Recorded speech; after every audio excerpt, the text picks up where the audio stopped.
I have been driving trucks for a long time, and I can tell you straight up that the highway is not just about asphalt and white lines. It is about things you cannot explain, things that stay with you long after the sun comes up. And if you think you know fear, wait until you are out there in the middle of nowhere with nothing but your headlights cutting through a darkness so thick you start thinking it is alive and watching you. I remember one night, clear as day.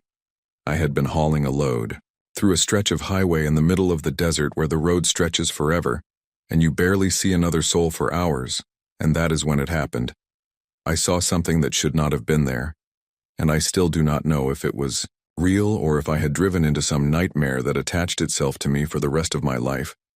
It started with the feeling that somebody was in the cab with me. You ever get that sudden sense that you are not alone? Like when the hair on the back of your neck stands up and you just know someone is right there breathing down your neck. I kept glancing at my mirrors, thinking maybe a reflection or trick of the light was messing with me. But then I heard a whisper so faint I thought it was the wind sneaking through a crack in the window. But the whisper grew, and soon it was clear it was a voice low and steady, saying my name, and I swear on my life it was not anybody I knew. My grip on the steering wheel tightened. I told myself I was tired just hearing things after too many hours behind the wheel. But then the dashboard lights flickered like the truck itself felt that presence. I looked over to the passenger seat, and for a split second I saw someone sitting there, a shape blacker than the night outside. No face, no features, just a presence, and before I could even take a breath it was gone. The seat was empty again, but the air was heavy, like the cab had been filled with smoke that would not clear. I told myself to keep driving, keep the wheels moving, because stopping out there in the dark was worse than anything. But the voice came back louder this time, repeating my name over and over, until I shouted out loud, telling it to shut up, and just like that, it stopped. Dead silence. Only the hum of the tires on the road and my own heart pounding so hard it felt like it would shake the cab apart. I thought I was safe until I glanced in the mirror and saw something running behind the truck. Barefoot, pale and fast, keeping up, with 18 wheels rolling at 60 miles an hour. And that is when I knew the highway was not mine anymore. It belonged to whatever had climbed into my truck that night. After months on the road, you learn to trust your gut more than you trust your logbook or even your GPS. Because out there, between the stretches of endless asphalt and the truck stoplights that glow like lighthouses in the dark, the road becomes a living thing, and it whispers to you in ways that are not always kind. I was hauling steel coils that week. Heavy load, steady run, meant to be easy miles and good pay. But the thing about the highway is, it likes to remind you that comfort is nothing but a trick. I started that night thinking I would make it clear through without a single stop. Because the weather was good, the truck was running smooth, and I had the hum of the tires keeping me awake. But once that whisper had crawled into my cab, everything shifted, like the world had turned its back on me and left me alone with something that was not supposed to exist. At first, I thought maybe it was sleep deprivation, and anyone who has pulled long hauls knows what I am talking about. You drive too long, you start seeing shadows dart across the road. You hear voices in the CB when the channel is dead, and you even think you see figures standing under overpasses that vanish as soon as you blink. But this was different. This was not just a trick of the eye or the sound of a lonely mind. This was heavy. It pressed against me like a weight sitting on my chest, and every breath I took felt stolen from someone else's lungs. I kept glancing into the mirrors, half expecting to see that pale runner still chasing me, because what I saw back there should have been impossible. No human could move like that, not barefoot, not on cracked desert asphalt in the middle of the night. Yet I saw it, and the worst part was the way it ran, not stumbling, not gasping, just gliding as if it had been born for the hunt. I pushed harder on the pedal, thinking distance was safety, but the longer I rolled, the colder the cab became, until my breath fogged up the glass. Even though the desert night was warm outside, and that is when I knew I had picked up something that was never meant to ride shotgun with me. I flicked on the radio, hoping for some chatter, maybe some other driver out there to break the silence. But all I got was static, not the usual white noise either. This static had rhythm to it, like someone breathing slow and steady, right next to my ear. I turned the knob fast, searching for music or a weather report. Anything, but every channel I landed on carried that same Sound steady, slow breathing like the truck itself had lungs and was exhaling into my ears. I hit the power button to kill the noise, but the breathing kept going softer now, but present like whoever it was had leaned in close to the back of my neck and wanted me to know I was theirs. I cannot tell you how long I drove like that because time got strange. The road seemed to stretch in ways it should not have mile markers. I knew like old friends were gone. The usual rest stops and signs had vanished. And it felt like I had slipped into a copy of the world where only I and that presence existed. The dash clock was frozen on 2:37. No matter how many times I looked, and my phone was nothing but a black screen. No matter how many times I tapped it. I thought about pulling over, but something deep inside me screamed that stopping was exactly what it wanted, and the idea of opening that door made my skin crawl, because if it had the chance to get in fully, then I would not be sitting here telling you this story. I kept my eyes locked on the road and whispered to myself, just keep rolling, just keep rolling. But eventually, fatigue does its work, and the weight of everything pressed down until my eyelids sagged, and I slipped into that dangerous in-between where the mind dreams while the body drives. And that is when I saw her in the middle of the highway standing barefoot in the center line, with her hair whipping across her face and her arms stretched out like she had been waiting for me. I slammed the brakes so hard the load shifted and the whole rig screamed with the weight of it. I thought I was about to jackknife right there, but the truck came to a stop, and when the dust cleared, there was no one on the road. Nothing but the endless black ribbon stretching ahead of me. My hands shook on the wheel, my chest tight as if someone had pressed both hands hard against me. And I swear I heard laughter. Faint, distant laughter from under the truck. I thought about getting out, checking if maybe some hitchhiker had been there or if I had clipped someone, but fear held me in that seat. I just sat there listening.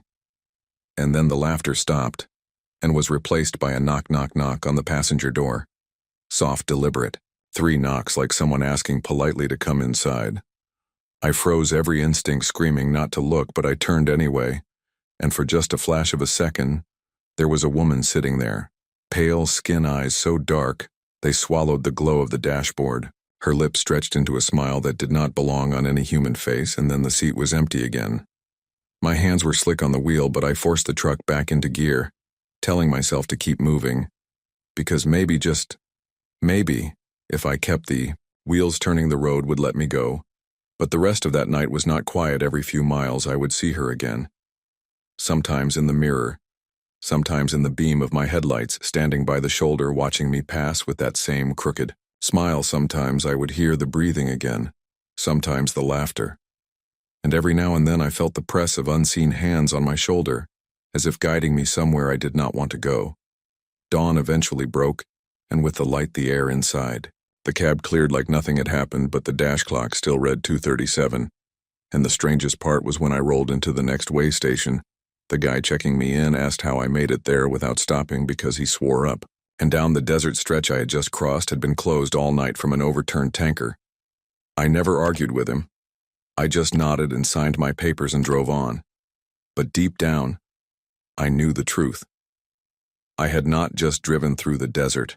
That night I had driven through something else, something older than the road itself, and it had seen me and it had touched me, and it was not done with me, not by a long shot. When you start thinking about it too hard, you realize the highway is like a graveyard stretched out flat and endless. Every mile marker, a headstone, every accident memorial, you pass a ghost still waiting for someone to stop and remember. And when you are a trucker, you become the priest and the mourner and sometimes the victim all in one, because you see things regular folks will never believe. I remember a stretch through the plains one night, flat land as far as the eye could see, nothing but wheat fields bending under the wind and the hum of tires keeping me awake. And I thought this might finally be an easy run. No curves, no mountains, no deserts. Just me and the horizon, but out there in that kind of emptiness, your mind plays tricks. You start noticing lights where there should be none, figures where there are no trees, and soon enough the road showed me something I cannot ever forget. It began with headlights in the distance. Small at first, just 2 points of light flickering. Like another rig was coming up over the horizon. I eased over a little. Gave room out of habit because courtesy on the highway keeps us all alive. But those headlights never seemed to get closer. They stayed fixed in that same position no matter How many miles I drove, and the longer I watched, the more I realized they were not rising and falling. With the bumps of the road, they were floating steady above the horizon like eyes staring back at me. I tried to shake it off, told myself, maybe it was a tower light or a farmhouse lamp way out in the distance, but the more I drove, the brighter they became until they glowed white hot, and I had to squint just to keep my eyes on the road. Then, without warning, they vanished. Just blinked out, like someone flipped a switch and I thought that was it. But when I looked into the mirror, I nearly tore the wheel out of my hands because those lights were behind me now, right? On my bumper, flooding the cab with white glare, I could not see the trailer, I could not see the road. All I could see was that blinding light filling every corner of the glass, and I swear the engine began to strain, like I was pulling uphill even though the planes are flat as a table. I floored it, desperate to outrun whatever had locked onto me, but no matter how fast I pushed, the light stayed fixed tight behind me, inches from my doors, until finally I slammed both hands against the wheel and shouted enough, and in that instant the lights vanished, gone without a trace, and the night returned dark and quiet. The truck rolled smooth again like nothing had happened. I wanted to believe I had imagined it. But then I caught sight of the wheat fields out the side window, and what I saw froze my blood because every stalk was bent flat in wide circles like giant wheels had rolled over them. And in the middle of those circles I could see figures standing tall and thin, their heads tilted back, their faces glowing faint in the moonlight. They did not move. They did not chase. They just watched as I thundered past mile after mile. More circles, more figures staring, never blinking. And all the while I could feel that same pressure in the cab, that same weight, like someone unseen had crawled in beside me, whispering my name in the rattle of the vents. I drove until dawn, half blind with terror. And when I finally pulled into a truck stop, I stumbled out into the sunlight, breathing hard like a drowning man. But what shook me most was when I walked around the trailer. The metal was hot to the touch, not just from the sun, but seared with strange shapes, patterns burned into the steel like marks from a brand, curling symbols I could not read.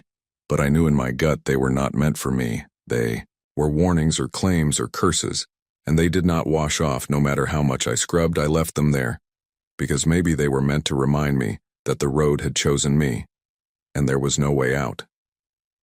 After that run, I started paying closer attention to other drivers, listening to their chatter at diners and truck stops, and I realized I was not the only one who had seen things.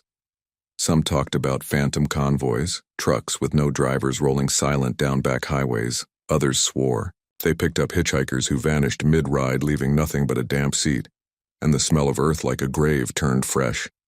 I even met one old hand who told me about a stretch of interstate where if you drive past midnight you will see a woman waving you down, blood on her dress face, pale as the moon. And if you stop to help her, she will climb inside and never leave, no matter how far you drive. He looked me dead in the eye and said, "Boy, you think you are hauling freight, but what? You are really hauling his stories, and some of them weigh more than steel coils." I laughed then, but I am not laughing now, because the longer I run these roads, the more I realize the truth.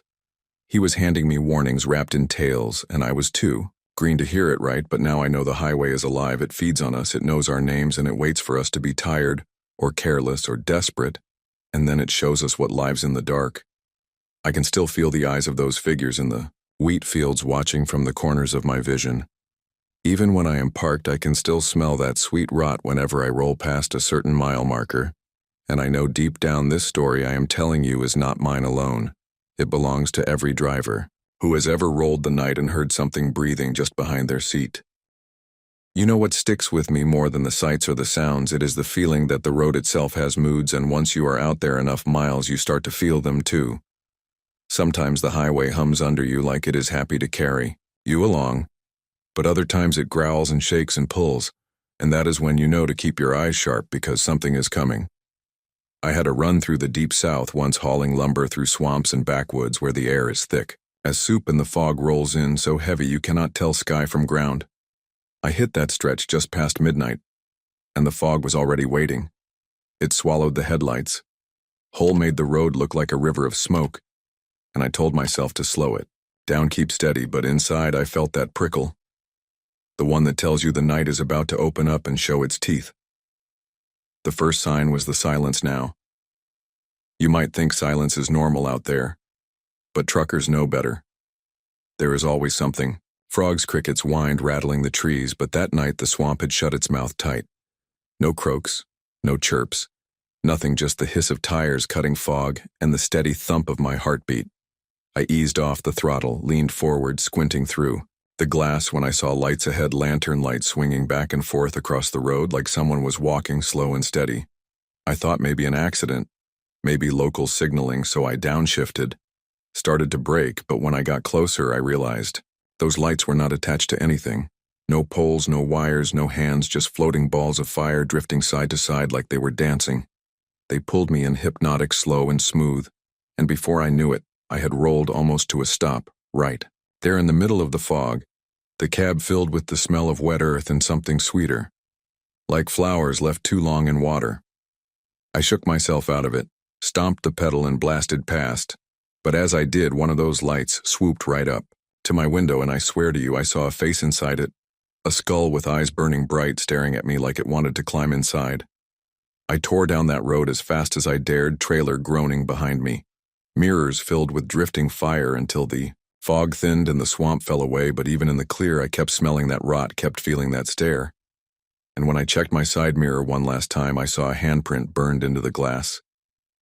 Blackened fingers stretched wide like someone had pressed from the outside trying to get in. That was not the end of it, because the next night on a different stretch I stopped at a rest area thinking maybe a little coffee would clear my head. The place was near empty, just a couple cars parked. Under buzzing lights and the hum of vending machines, I grabbed my cup, sat back in the cab, and that is when I noticed the payphone standing by the restroom doors, old relic. Nobody uses anymore, except it was ringing, steady, sharp rings cutting the night. Over and over I tried to ignore it, telling myself not my problem, but the ringing kept on, never stopping, until finally I stepped out, walked closer and picked up the receiver. What I heard froze me cold, because it was my own voice on the line, tired, cracked, but mine, and it said, "Do not look behind you." I dropped that phone like it had burned me, spun around, and the lot was empty, just shadows stretching long under the lamps. I backed into my truck, locked the doors, and drove without stopping, until dawn broke behind me. I never did figure if that was a warning or a trick, but either way I listened, and I have never trusted a rest area payphone again. You keep running into things like that, and soon you realize the road is stitched together, with places that are not ours, little pockets where rules bend, where the dead and the living cross paths. And we truckers are the ones who stumble into them, because we are the ones who keep moving through the night. I could tell you about the convoy of black rigs I saw in Texas, no lights, no plates, just rolling silent past me in the dark. Each driver a shadow with eyes like coals. I could tell you about the stretch in Kentucky where the asphalt looked wet, even though the sky was clear, and when I hit it, the truck felt like it was sinking, tires spinning in something thicker than water, voices bubbling up through the floorboards begging to be let in. I could tell you about the diner off exit 12 that only shows up after midnight, where the waitress has a smile too wide and the coffee tastes like dirt. And if you eat the pie, you wake up hours later, parked miles down the road with no memory of leaving. Every one of us has stories like that, and some of us never come back from them. I once met a driver who told me he saw his own rig driving ahead of him. Same color, same trailer, same plates. Even his company name across the door. He chased it for 50 miles until it turned down a dirt road and vanished into the trees. He said he never found out what it meant, but after that run his truck started breaking down for no reason. Lights flickering, brakes locking, steering, pulling him off the road like it had a mind of its own, until one night it caught fire on the shoulder and burned to nothing, with him barely crawling out alive. He quit driving after that, said the road had taken enough from him and he was not about to give it more, and I believe him, because the road does take it, takes pieces of you every mile you roll, and sometimes it takes all of you if you are not careful. I guess what I am saying is, when I tell you these stories, I am not trying to scare you for the fun of it.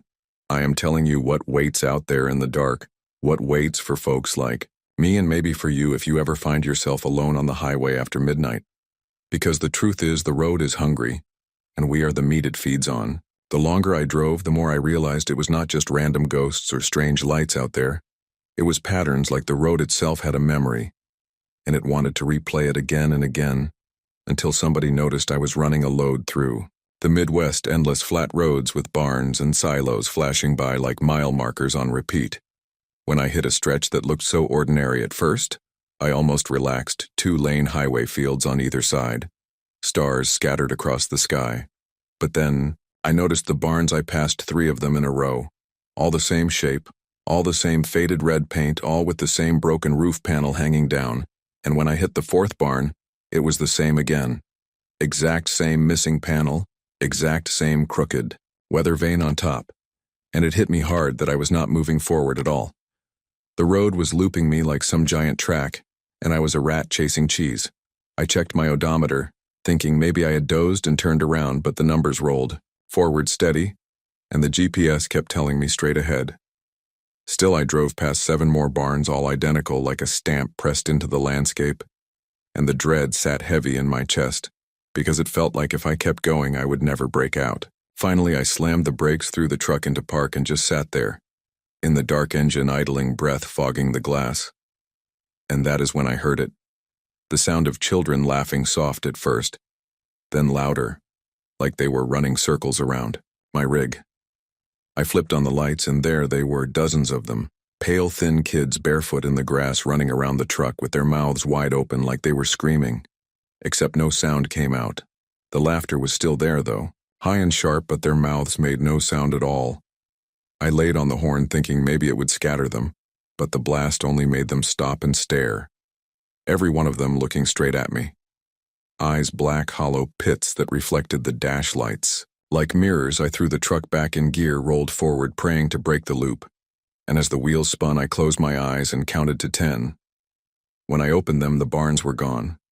The fields stretched clean and empty, and the kids had vanished, too, but the cab smelled like dirt and grass, like a playground after rain, and my passenger seat was wet like someone had been sitting there with muddy clothes. I did not stop again until I hit a major city, and even then I checked the seat over and over just to make sure it was empty.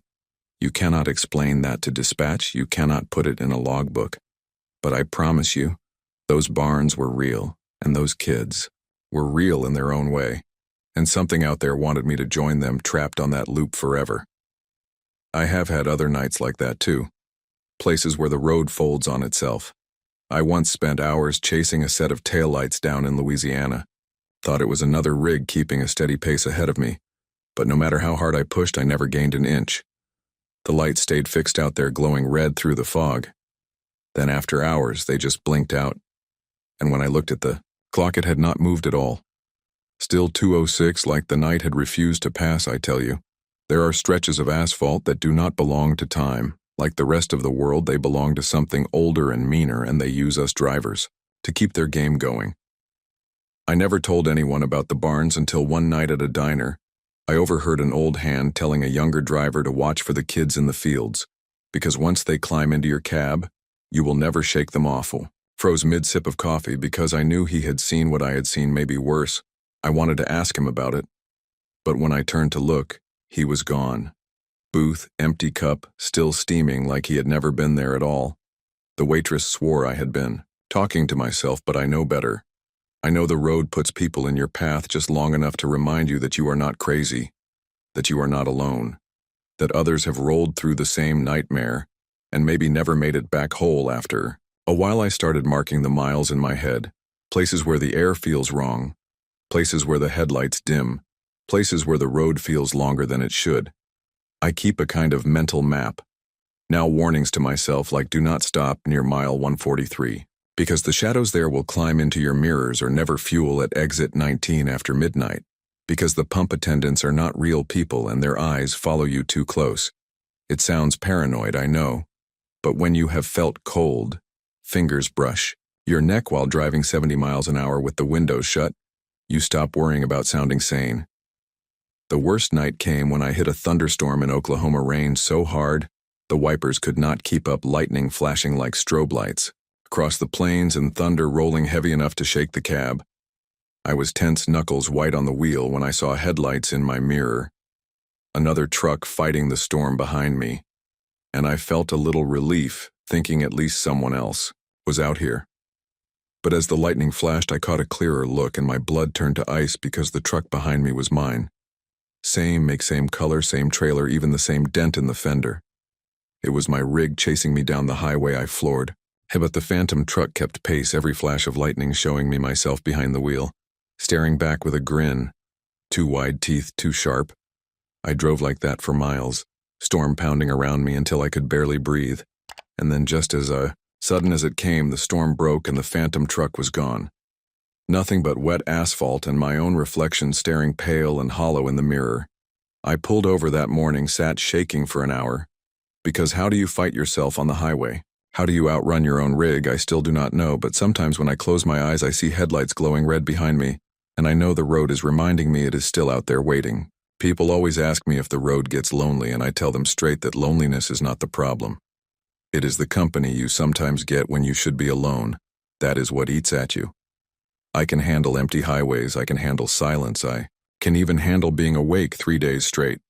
But I cannot handle knowing that something has crawled into the cab with me when the doors are locked, and no one else is supposed to be there. I had one night up north, near the Canadian line, hauling refrigerated meat through a stretch of pine forest, the trees so tall and thick they block out the moon, and the road winds like a snake through the black. I remember the air being sharp cold, the kind that burns your lungs when you breathe too deep, and the fog lying low in the ditches like waiting dogs. It was quiet, too quiet. No CB chatter, no other rigs, not even deer moving in the woods. And I had that gut feeling again, the one that says, keep your eyes open because the night is about to open, up and bleed something ugly into your lap. I was rolling steady when I heard the first knock on the sleeper wall. Soft 3 taps like someone testing the panel. I froze, every muscle tight. Then it came again. 3 taps, a pause, then 3 more. I told myself it was just the load shifting. Maybe the cold trailer popping from pressure changes. But then a voice came low and steady from behind the curtain. You should not be here. I nearly wrecked right there. I slammed the brakes, heart hammering, and yanked the curtain back. The sleeper was empty. Just my blankets and gear, but the air was wrong, heavy with the stink of raw meat. Like the whole space had turned into the trailer. I slammed the curtain shut and stomped on the pedal, telling myself to just keep moving. But the voice came again, this time from the passenger seat, low and calm, saying, turn left now. I glanced over, and for a split second I saw a man sitting there. Pale face, eyes clouded like milk, staring straight ahead before vanishing. Into thin air, the wheel jerked in my hands like something else had grabbed it and tried to pull me toward a narrow dirt road that cut off into the woods. I fought it hard, veins popping as I yanked back, and the truck wobbled, nearly tipping the load, but I held steady and kept to the asphalt, breathing like a man running from the gallows. When I looked again, the dirt road was gone. No turnoff, no sign. Nothing but trees pressing close like a wall. I kept rolling, trying to calm down, but the knocks did not stop. They followed me for miles, every few minutes, 3 sharp taps on the wall, then silence, then again, and each time the stink of meat grew stronger, until I could barely breathe. The worst came when I finally glanced in the mirror and saw the trailer door swinging open wide, even though I had sealed it myself before the run. I swear I saw hands, pale hands, reaching out from the dark inside, clawing at the air like bodies trying to climb free. I did not stop. I did not check. I just kept rolling until I hit the border, and when I pulled in, the guards gave me a look like I was a ghost myself. They asked if I was hauling passengers. And when I laughed, they just stared and said they heard voices coming from the trailer. When I opened it to show them, nothing was inside but pallets of beef, cold and stacked neat. But the smell that poured out made them cover their mouths and wave me through quick, like they did not want to be near me another mile more. And the smell vanished. The knock stopped, the trailer sealed itself tight as if nothing had happened. But I still hear that voice sometimes telling me I should not be here, telling me to turn left, and every time I pass a narrow dirt road cutting into the woods, I grip the wheel tighter and keep my eyes dead ahead, because I know if I ever follow that command, I will not come back. Another run that sticks with me was down in Arizona, heat so heavy it shimmered off the asphalt. Even at night, I was hauling empty flats back toward the coast, so the truck was light and every bump rattled through my bones. The desert out there is a place that swallows sound. It is so big and empty that when you hear something, you know it is not right. I was halfway through when I noticed shapes moving in the sand off to the side, tall and thin like shadows running parallel with me. I thought maybe wild horses or coyotes, but they moved too smooth, too straight, keeping perfect pace with the truck, mile after mile. No, Dust no stumble, just gliding across the desert floor. I rolled the window down to listen, and what I heard still chills me to the bone. It was chanting low and deep like a choir, but not in any language. I knew the words rolled like thunder, and the closer I listened, the more I felt my own chest trying to match the rhythm, like my heartbeat was being forced to fall in line. I slammed the window shut, turned the radio up loud to drown it out, but the chanting pushed through every channel, every note, until finally I cut the power altogether and drove in silence with that hum beating in my chest. The shadows kept pace until the road dipped into a canyon, and for the first time in hours I lost sight of them. I thought maybe I was free until I checked the mirror and saw them standing in the bed of my flat trailer. 3 of them, tall, thin heads, tilted back mouths, moving in unison, though I could not hear the sound anymore. I drove that way for another 20 miles, refusing to look again, and when I finally dared, the trailer was empty, but my chest still hurt, like my heart had been stretched out of shape by their rhythm. And sometimes, when I lay down after a long haul, I can feel it again, that chant under my ribs calling me back to the desert, and I know someday I might have no choice but to answer. The road teaches you lessons like that, over and over again. You are not in charge. You are not even the driver. You are cargo. The road chooses to carry or throw away, and every mile you make is a mile it lets you keep. You know what really gets to you out here? It ain't the weather and it ain't the traffic. It's the stretches where the world forgets you exist. Those places where the road carves through nothing and you realize you could vanish, and nobody would know, not for days, maybe not forever. I had one of those runs through West Texas years back, flatland stretching so far you swear you can see the curve of the earth I was hauling. Steel coils heavy as sin strapped down tight, and the sky was so big it felt like a lid waiting to slam shut. It was late evening sun just dropping, painting everything blood red, and I was easing the rig along when the radio crackled on by itself. I had it turned off, no power, no chatter, just silence until that moment, and what came through wasn't any CB talk, it wasn't music either. It was breathing, slow, heavy, almost like someone was sitting right there in the cab holding the mic. Close, I reached for the switch, thinking maybe some interference. But the sound grew louder, and then came a voice, low, broken, like a man speaking through water, asking me, "Do you know the road you are on?" I froze halfway to the switch because the voice wasn't just in the radio. It was right behind me at the sleeper. I spun fast, nearly tore my shoulder out, but nobody was there. Just the curtains swaying like somebody had slipped through them. I killed the radio, kept rolling, telling myself not to look back, but every couple miles that voice came again, sometimes from the sleeper, sometimes from the passenger seat, asking the same thing. "Do you know the road you are on?" Finally, I snapped and shouted, "Yeah, I know exactly where I am." And the voice laughed soft and cold and said, "Then you know where it ends." And right then the engine died. Dead silence, no rumble, no vibration, nothing but wind pushing against the cab. I coasted to a stop, middle of nowhere. No lights, no houses, nothing but grassland stretching forever.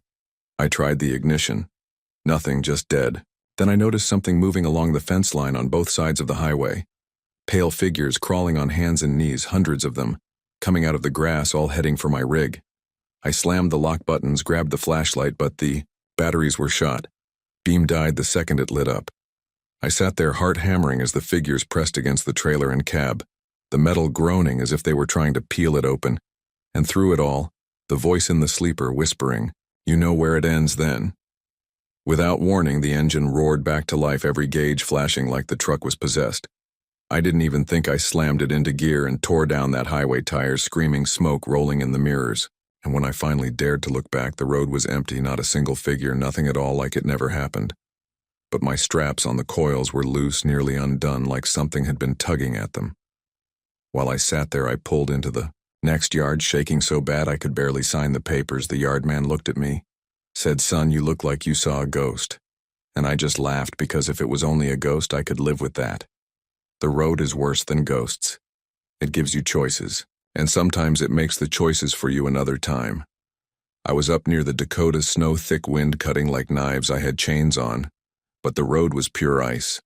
I remember headlights behind me, way too close, weaving like the driver was drunk, and pulled to the side to let them pass, but the headlights just vanished, gone like they had been switched off, but no car went by. I checked the mirror, nothing but snow. Then out of nowhere, the same lights were ahead of me, blinding bright like a car. Facing me wrong way on the highway, I swerved hard, nearly jackknifed, heart trying to pound out of my ribs. But when the beams hit me full, the road was empty. No car, no skid marks, nothing. And then the cab filled with frost-thick ice racing across. The windshield from the inside, my breath fogged white like I'd opened the door in a blizzard. I scraped at the glass trying to see road still rolling forward blind, and I swear I heard children laughing right there. In the sleeper, giggling like they were hiding under the bunk. I shouted, "Stop it, stop it." And the laughter cut off. The frost melted as fast as it came. Windshield cleared like nothing ever happened. But when I checked the bunk later, my blanket was wet, soaked through, like somebody had been lying there melting snow into the fabric. Little footprints pressed into the mattress where no child had any right to be. I threw the blanket out at the next stop and left it in a dumpster. But I swear, sometimes when I wake up, mid-run half asleep, I can still hear that laughter right in my ear, like they climbed into the rig with me and never left you. Tell folks things like that and they look at you like you are crazy.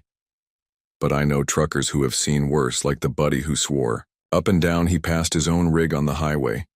Exact same cab, exact same paint, even the same dent in the bumper. And when he pulled into the next rest stop, he found his own logbook sitting on the picnic table, open to the page he had filled that very morning. Nobody believes stories like that until it happens to them. And then they stop laughing because the road has a way of taking you places you don't remember driving and showing you things you don't remember seeing until it's too late. There are nights out here that stick to you like tar, and no matter how many miles you drive, you can't scrub them off. One of those was in Louisiana swamp country, where the mist crawls low across the water, and the road is nothing but a narrow strip raised up above black water that stretches out forever. I had a flatbed hauling lumber, and the air was so thick with humidity it felt like breathing soup. I was rolling steady when I noticed the fog getting denser than I'd ever seen headlights. Barely pushing 5 feet ahead, it got so bad I slowed to 20 with hazards on. But the weird part was I couldn't hear my engine anymore. I looked down gauges, steady tack right where it should be. But inside the cab, all I heard was silence. So pure it made my ears ring. No rumble, no fan, no hum of tires, just me breathing. I thought maybe my hearing had gone out until I heard a splash outside the cab. I glanced left and saw something moving in the swamp, tall shapes rising out of the water, white pale like bones glistening in the fog. And they were walking, not swimming, long arms pulling through the muck but not sinking, like they were made to glide through that black water. Every one of them turned their head toward me at the same time, eyes like holes cut in paper staring straight into the cab. I gripped the wheel tighter, told myself, keep moving, just keep rolling. But they began to climb the embankment, pulling themselves up onto the asphalt, dragging long fingers across the pavement, sparks flying where bone-scraped rock. One of them stepped right into the beams of my lights, and that's when I saw its face stretched too long. No nose, mouth wide as a grin that split ear to ear, filled with teeth thin and sharp like fish bones. It opened that mouth, and the sound hit me not in my ears but in my chest, like someone plucking the strings of my ribs. It was laughter, but not human. More like the bubbling of a swamp turned into a voice. I slammed the throttle, praying the road would cut through, but the fog swallowed everything. I could barely see the yellow lines, and then I realized the lines weren't lines anymore. They were hands, dozens of pale hands painted across the road, reaching for the tires, clawing. Up through the asphalt, I swerved hard, nearly took the rig off the embankment, but kept it straight and finally broke free of the fog like busting through a curtain. 1 second, suffocating white, the next clear highway under the stars, the engine roar back in my ears, tires humming, heart trying to break free from my chest. I pulled into the next truck stop, shaking so bad I couldn't hold the fuel pump steady. An old-timer sitting at the counter saw me come in and said, "Son, you hit the swamp, didn't you?" I tried to laugh it off, but he just nodded slow and said, "I lost a friend out there once, drove into fog, never came out. They found his rig half sunk in the water, cab empty, like he climbed out and joined the rest of them. I didn't ask who them was. I didn't want to know. I just finished my coffee and got back on the road. But I've never forgotten the sound of bones scraping pavement or that laughter rattling my ribs." Another haul that marked me happened in Nevada desert salt flats, stretching endless white like.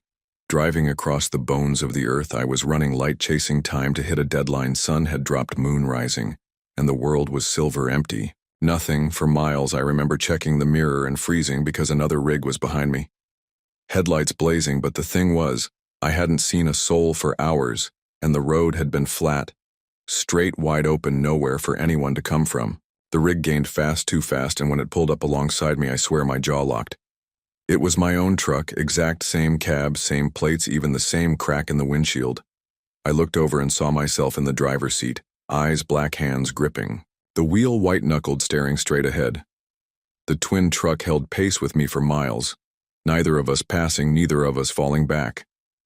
I shouted at it, cursed, pounded the wheel, but it never looked at me. Finally, it veered left off the highway, straight across the flats, rolling smooth as if asphalt stretched under it forever. I thought I was free until I noticed my own reflection in the glass wasn't following my movements anymore.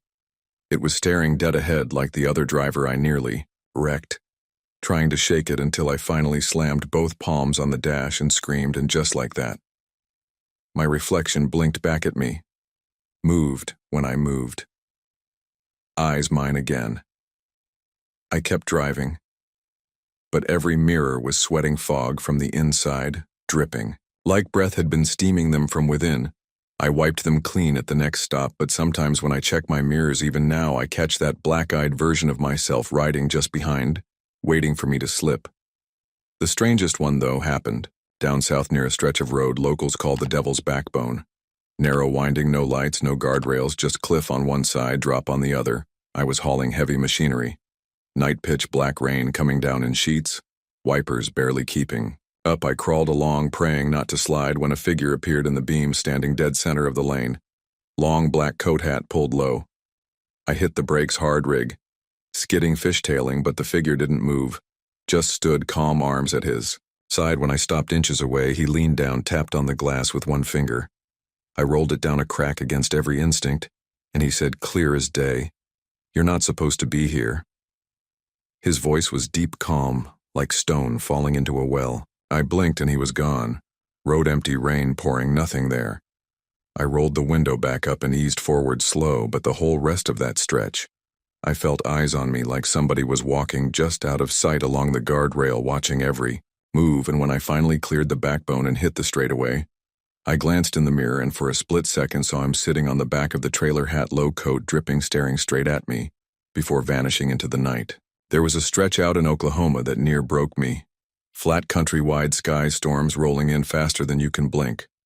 I was hauling grain in a hopper, heavy, slow, pulling hard against the wind when the sky went green like a bruise stretching. Horizon to horizon, every trucker knows that color means trouble. Tornado weather.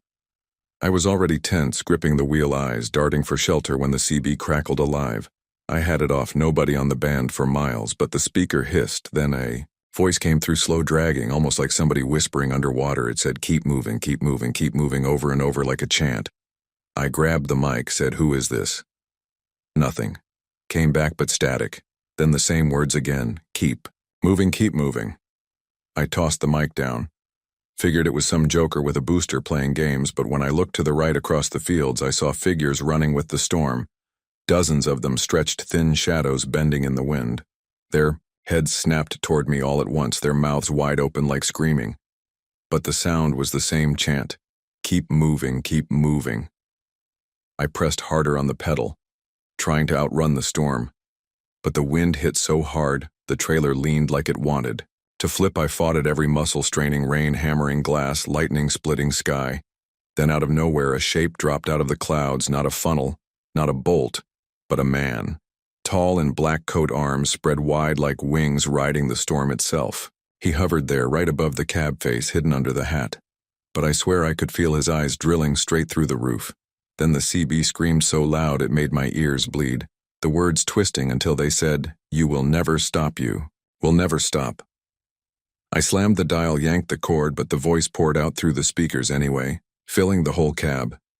And that figure above me raised his hands higher, and the wind doubled, trying to throw me off the road. I prayed harder than I ever had before, pushed the pedal all the way down and roared into that wall of rain, thunder shaking the earth after what felt like hours. The storm broke, sky cleared, and when I dared glance up, there was nothing there. No man, no figure, just Clean starlight, but the CB was smoking wires, melted mic fuse to the dash like somebody poured fire into it.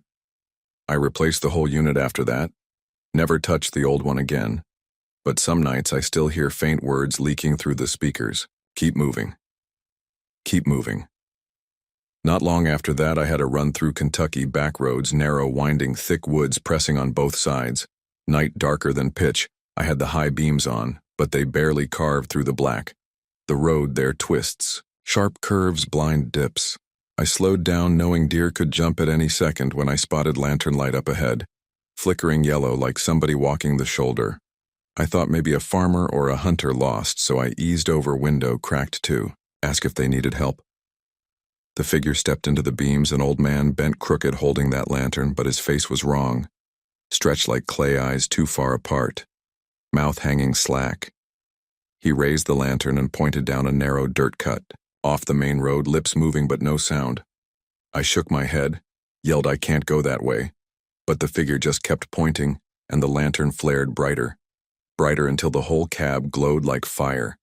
I covered my eyes, swerved back onto the blacktop, and when the light faded, he was gone, but the stink of smoke filled the cab thick like burning leaves.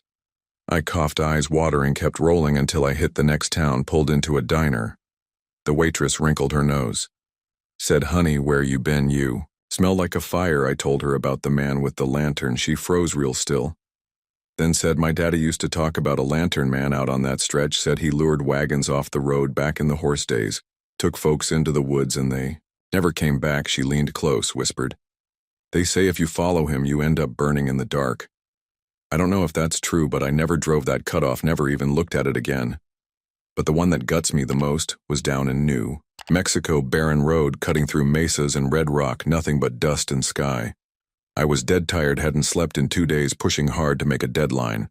Eyes gritty, body running on coffee and fumes. I remember blinking slow when a shape appeared. In the beams, a little girl standing in the lane, barefoot, white dress, hair tangled. She raised one hand like she wanted me to stop. I locked the brakes, tires screaming, heart lurching. I jumped down, ready to grab her out of the road, but when I hit the asphalt, she was gone, nothing but desert wind. I shone my flashlight everywhere, not a footprint, not a sign. Then I heard it faint behind me. "Daddy." The voice was small, high-pitched. My chest locked. I spun the beam across the trailer. Nothing then. Again, Daddy, closer. I stumbled back toward the cab, shaking, every nerve on fire. The voice came one last time right inside my ear. "Daddy." I bolted into the truck, slammed the door, fired the engine, and tore out of there like hell was chasing me. When I reached the next station, I asked the attendant if there were kids living out here. He gave me a look and said only one, but she died 30 years ago, got hit by a truck right on that stretch. I didn't sleep that night, just sat in the cab staring at the dark, knowing she had found me, and for one moment she thought I was the man who left her behind. The thing about all these stories is they stack up on you mile after mile until you start wondering if the highway itself is alive. Maybe it feeds on us. Maybe it waits for men like me running long nights alone to crack open and let it crawl inside. I used to think bad dreams were just dreams, but out here behind the wheel you learn the road has its own dreams, and sometimes it drags you into them.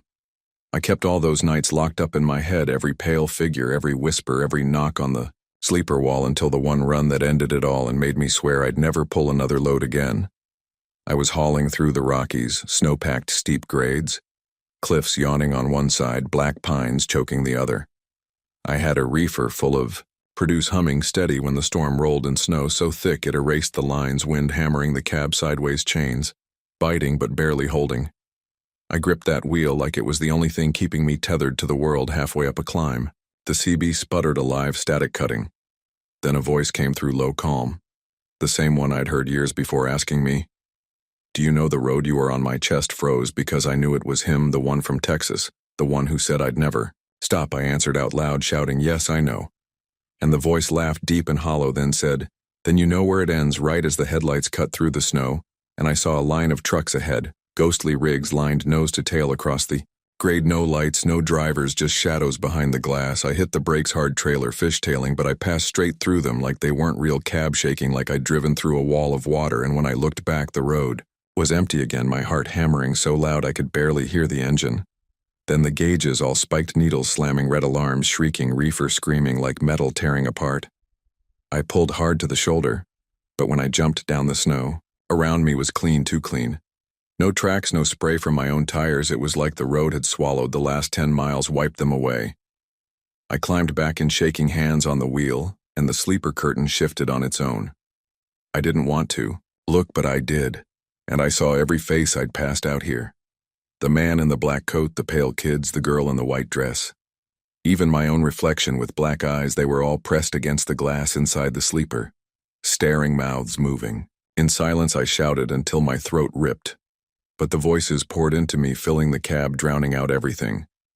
And the last thing I remember was the truck rolling forward on its own. Like the road had finally decided my time was up when I woke. I was parked at a rest stop, dawn rising, snow gone, trailer empty. Not a single box of produce left, reefer doors wide open like something had climbed out and walked away. My logbook was torn, every page ripped, but one, and on that page in handwriting that wasn't mine were the words, "You know where it ends." I shut the book, left it on the dash, and never drove another mile. Since then I've been telling these stories not because I want to scare you, but because I want you to know the road is hungrier than you think. The highways aren't just concrete. They are veins in something bigger. Something that breathes and remembers, and one day when you are out there alone with nothing but your headlights and the hum of tires, you'll hear it too, that voice asking if you know the road you are on, and if you answer wrong, you'll find out exactly where it ends.